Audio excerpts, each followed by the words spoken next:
Hello everybody, Tyranno here and welcome back to the Seek and Destroy dev server.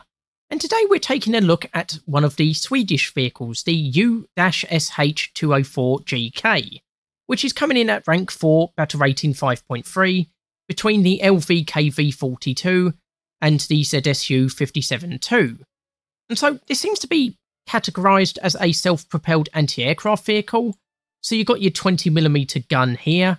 And it's got vertical guidance of -10 to +75, so this is actually better than the Chinese vehicle, the ZSL-92, which we was looking at a little bit earlier. And it's got a targeting speed of 24 degrees in the horizontal and 34 degrees in the vertical, and a reload rate of 9.1 seconds. And the gun has got optics with a zoom of ×7. And yeah, you can see from the ammunition types, it is basically an SPAA vehicle, so you've got your default belt with HFAP and HE fragmentation incendiary shells.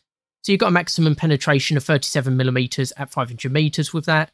And then you've got your HE majority belt, and then you've got your HFAP majority belt. So this isn't really good for dealing with enemy vehicles unless you're going against lightly armoured ones or the flanks of more heavily armoured tanks. But yeah, this is definitely going to be more of a anti-aircraft vehicle. You're not going to do massively well in a ground attack role.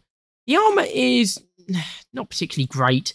It maxes out at about 10mm, and even though it's heavily sloped, you're not really getting much above 18mm effective thickness. And the turret's even worse, 8mm. The sides are 8mm, and the rear is also 8mm. In fact, the most effective thickness you seem to be getting is at the rear here with these grills. So yeah, this is really not well protected at all. So moving on to the speed, it is thankfully very fast, so you've got a top speed of 50 miles per hour going forward on 6 gears, or 6.2 miles per hour going reverse on 2 gears. So you can get around the battlefield pretty quickly at least. And then within the vehicle, you've got your crew of 2, so you've got your driver and your commander, who fires the main armament. So you only need to lose one of these for the vehicle to be knocked out, so this is very vulnerable. This is a very vulnerable vehicle. And here you can see some of the new modules that can be damaged. So if the steering wheel gets destroyed, you won't be able to turn the steering wheel until it's been fixed. So that's an interesting change. And so yeah, this is a very vulnerable vehicle.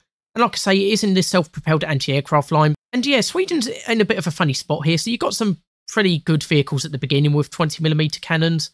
And then you move on to the medium caliber 40mm weapons. And then you basically stay there all the way up until the ITP SV90. So it's good to see a faster firing SPAA vehicle introduced, because I don't think the 40mm guns are necessarily the best at dealing with enemy aircraft. They're just too slow firing. So a fast firing, smaller caliber weapon will be a very welcome addition, I think.